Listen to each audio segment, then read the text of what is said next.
McKeever. This giant slingshot's the greatest idea you ever had. Yeah, the greatest. Only what good is a giant slingshot? Yeah, what good is a giant slingshot? Look, you know those kids in the recreation area? You mean the cadets on the Founders Week Committee? Yeah. Well, we're gonna shoot this bomb right over the administration building into where those kids are standing. Bomb? That's just an old basketball stuffed with rags. Yeah, but they won't know that, especially when they see this real fuse firing. Boy, McKeever, you ought to win the Nobel Prize for Science. These are the cadets who are serving on our Founders Week Committee. Boys, this is Mr. Carlson, head of the Board of Trustees. Glad to see you, boys. I know you're going to pitch in and help make Founders Week a success. Well, it's the least we can do to honor the memory of General Phineas P. Wingate. Yes, indeed. That fine soldier who founded this wonderful institution. Okay, you guys, pull hard. Now, if my calculations are correct, you should be right on target. Okay, look out.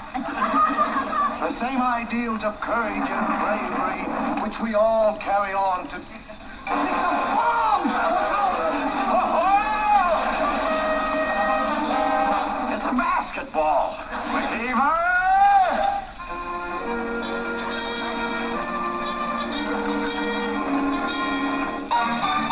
What's the explanation of this? Well, sir, I guess when I overshoot a basket, I really overshoot it.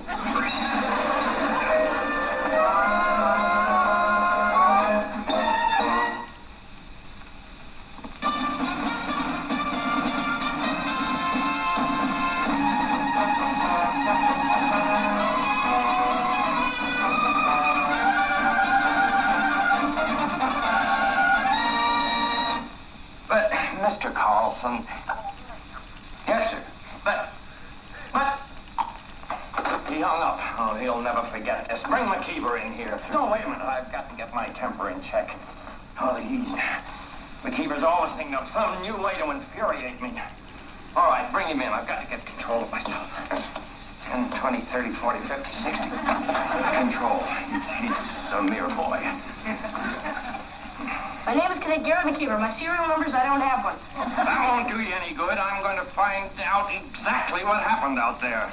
My name is Cadet Gary McKeever. My serial number is I don't have one. If you think your tricks are going to keep you from talking, you're badly mistaken. According to the Treaty of Geneva, sir, I'm required to give only my name, rank, and serial number. You're not a prisoner of war. You are a 90, 80, 70, 60, 40.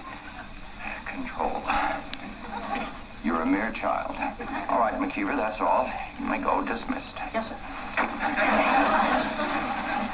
You want to go? Yeah.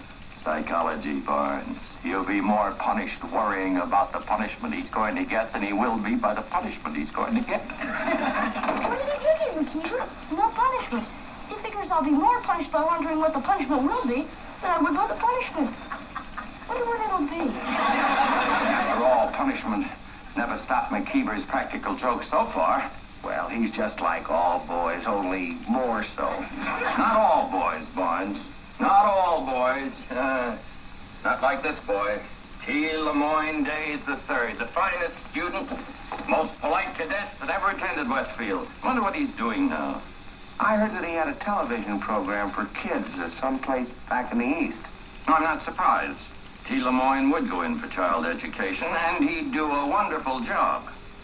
Barnes, let's send him a telegram. McKeever, I want... What are you doing? 28. Oh, hello, Colonel. 29. President's Physical Fitness Program. 30. Fine, fine, but why on a table? Well, altitude, sir. If I'm going to try out for the space program, I want to be ready. I'll get down. Our guest, Mr. Days, is due here very shortly. Oh, yes, sir. We're looking forward to entertaining you. Are you looking for something, sir? Well, Mr. Days is a fine, upstanding, responsible man. I just want to make certain you haven't planted a bear trap or something around here for him. Boy, you certainly have quite a sense of humor, sir. I warned you what would happen if you play any of your practical jokes on Mr. Days. Why, sir. I guess everything's all right. Where's he going to sleep? Best bunk in the room, sir. Climb up there, McKeever. Sleep. McKeever. Well, I wouldn't want to get it dirty, sir. McKeever, upward. March. There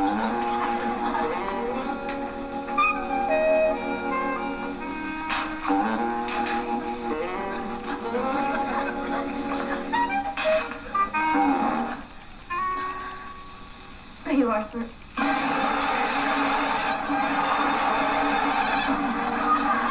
Thank goodness. Thank goodness for what?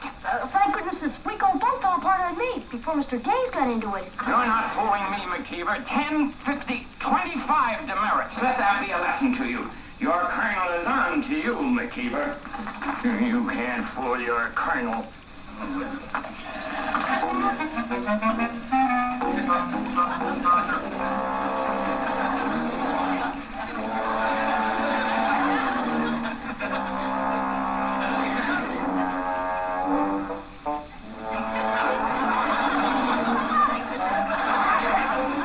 Little talcum, sir? Well, Lemoyne, I've enjoyed talking over old times. I hope I haven't bored you. On the contrary, my dear Colonel.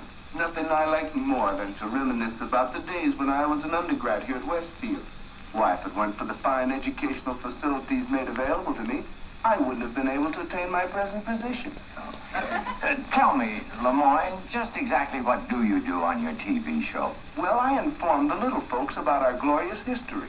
I had no idea so many children were interested in educational subjects. Well, it's a question of how you handle it, Colonel.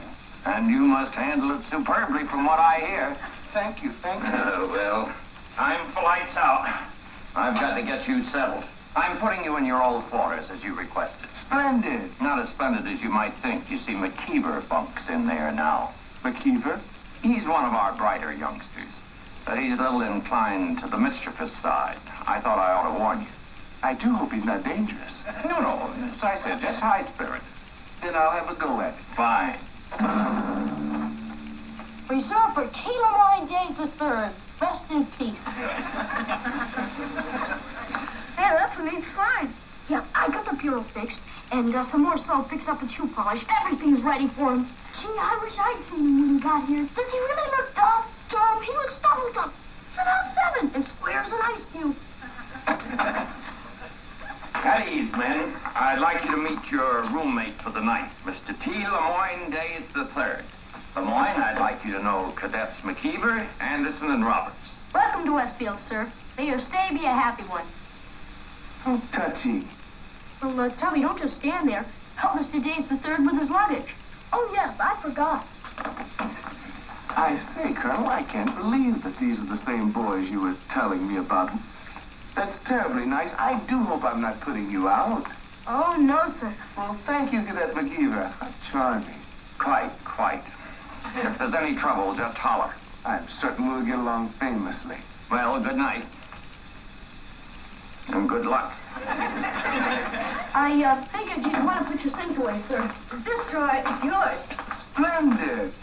Would you hold this for me for a moment?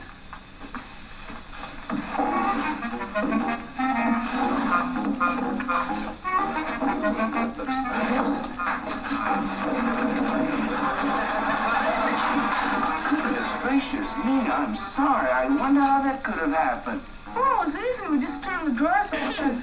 Sir, would you like to wash up? Indeed I do. And I'm glad you gentlemen cherish the ideals of cleanliness. A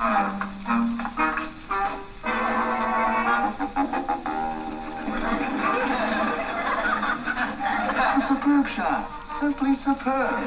Yeah, that's pretty good, sir. Most people don't think to use soap for shoe polish. Yeah, it sure is. And you figured out about the drawers, too. Yeah, well, that's not so much. I'm really disappointed in you guys. Upside-down drawers, shoe polish, and the soap. You guys are really hokey. You really L7.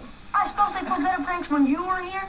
No, they didn't. But I did, and also, McKeever, I never got caught. Oh, well, that's easy enough to say, sir, but... What's the biggest gag ever pulled here at the academy? Oh, that's easy. Everybody talks about the time somebody put a calf in Colonel Blackwell's bed. Wow! Oh, but you can't get away with that stuff anymore. The Colonel's too smart. Listen, just remember what the great bard once said. You can fool some of the people some of the time, but the Colonel, you can fool him all the time.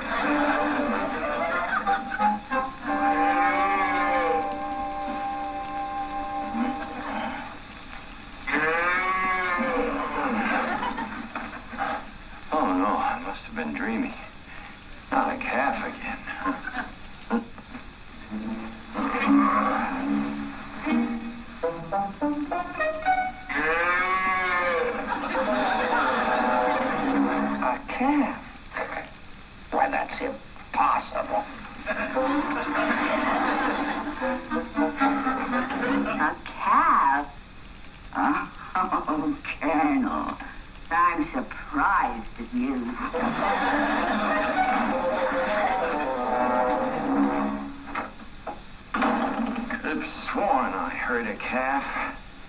Oh, well. Must have been dreaming.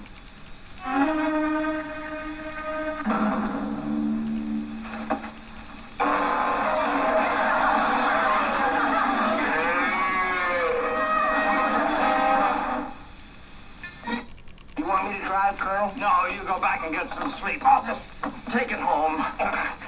I think it'll be a lot simpler if you wait until the morning. Don't be ridiculous, Barnes. I've got to get it out of here before the whole school finds out about this.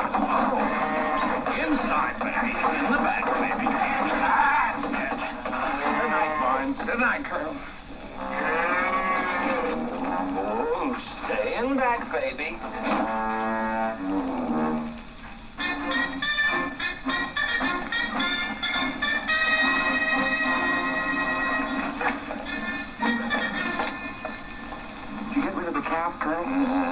You know, it shook me up so much, I thought I heard cows mooing all night. Don't talk to me about cows. What took you so long, sir?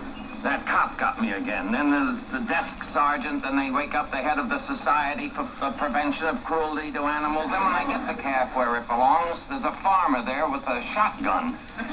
Okinawa, Leyte, Korea, without a scratch, and I almost get killed in a barnyard. Why did you want to get us out here so early, Mr. Gage? Remember, the early bird catches the colonel. You dig?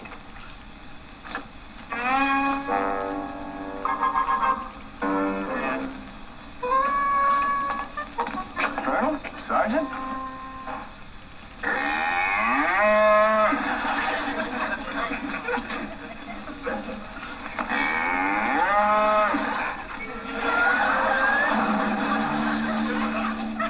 Extraordinary. I've heard of cattle on the hoof, but never cattle on the roof. McKeever. Now get this straight, McKeever. All I want from you is the truth. None of your tricky evasions. Not that name, rank, and serial number business. No demanding one phone call, no standing on the Fifth Amendment. Now, what do you have to say for yourself? I'm speechless. What else do you have to say for yourself? I say, Colonel, may I have your ear for a moment? Oh, of course, Lemoyne. McKeever dismissed. I'll get to you later. No hurry, sir. I understand that you're holding that delightful Cadet McKeever responsible for that calf in your boudoir. And the cow on the roof. But, Colonel, he's not the culprit. I am. What? Yes, I placed the calf in the bed, and I parked Mom on the roof. Oh, it's very generous of you, Lemoyne, to want to take the blame, but I think I know my cadets better than you do. But, Colonel, please believe me, I did it. It's no use, Lemoyne. I have a disciplinary problem with that boy. I appreciate what you're trying to do, but I don't want to hear any more about it. Thanks for trying, Mr. Gage. Why, thank me. I got you into this trouble and I only tried to get you out. But I've had it. I'm a 3-time loser. Look, you run on the class and leave everything to me. I'll convince him. I did it before, and I'll do it again. I'll see you at the Y.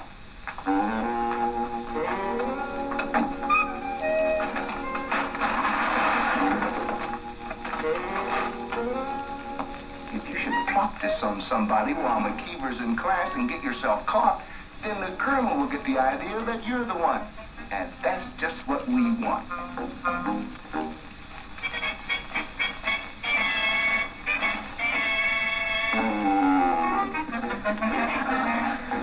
Time and the tides wait for no man.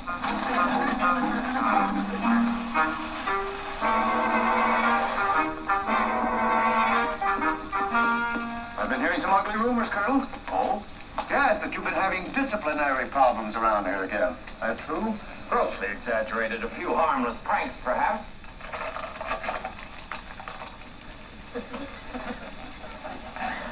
But I can assure you I have everything under control. Blackwell, somebody dropped something on me. And I think I know who. I'll catch him right here. Blackwell, come back here! This is more important. Blackwell, that's an order! I forgot my books. The instructor sent me back. McKeever, come here! What's happening down there? McKeever, get out of here, run! But why? McKeever!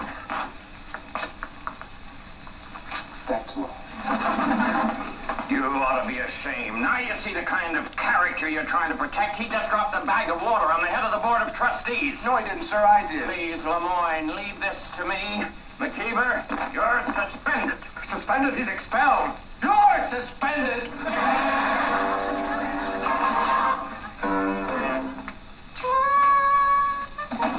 Well, the colonel finally convinced Mr. Carlson that he didn't deliberately lead him into a trap, so he's not suspended. But I'm afraid you're still expelled. If I could only think of something. Well, there's nothing more you can do. Why don't you just accept your award at the trustees meeting tonight? I'll just leave school, go out and get a job. Well, how can I accept an award when you're still in hot water? Wait a minute. McKeever, do we have any costumes around? Well, there's some early American clothes left over from the pageant. Great. We'll do the Paul Revere bit. I don't get it. You will, and so will the colonel. And now, gentlemen, in appreciation of this wonderful award, and at the colonel's request, I would like to present a segment of my television show. Oh, thank you, Lemoyne. I'll explain the rest of the gentlemen. You better get ready. Thank you. Mr. Day is very modest, but I finally prevailed on him to perform for us. So here it is, gentlemen, for what ought to be the hit of the evening. Mr. Day is going to show us one of his award-winning educational skits. Well, that sounds wonderful. Yes, well, here it is, gentlemen, especially written for our Board of Trustees. Mr. Day's version of one of the grandest moments of our glorious American heritage, the midnight ride of Paul Revere. Seen by children everywhere, beloved by children everywhere. And tonight he'll be assisted by a few of our Westfield cadets. Thanks.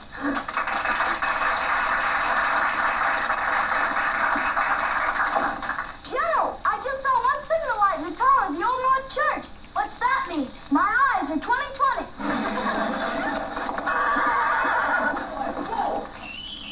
Hark, hark. Hark who? That must be Paul. Whoa, boy! Whoa, boy! Whoa! Whoa, I say, whoa! Whoa! Whoa! Paul Revere? Permit me to introduce myself. I'm Ezekiel Goober, and I'm 14 years old, and everybody thinks I'm older because they don't see how I can get so silly in 14 years. This is an educational program? Well, you know, a little humor makes history more palatable to the children. And this is humor? Yes, to the children, I should say. This is humor. Hark, hark. Hark who? That's Spooksy and his horse named Hart. Let him in. Oh, come in, Spooks.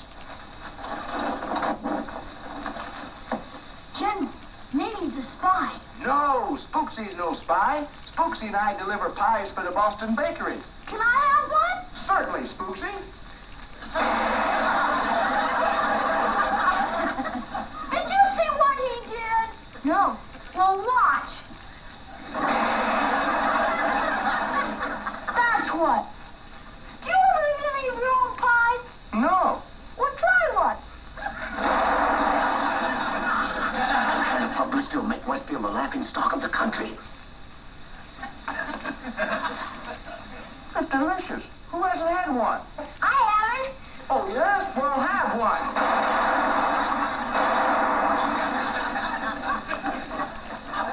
Did you see what he did? No. Well, watch. Only put a stop to this. I'll stop it.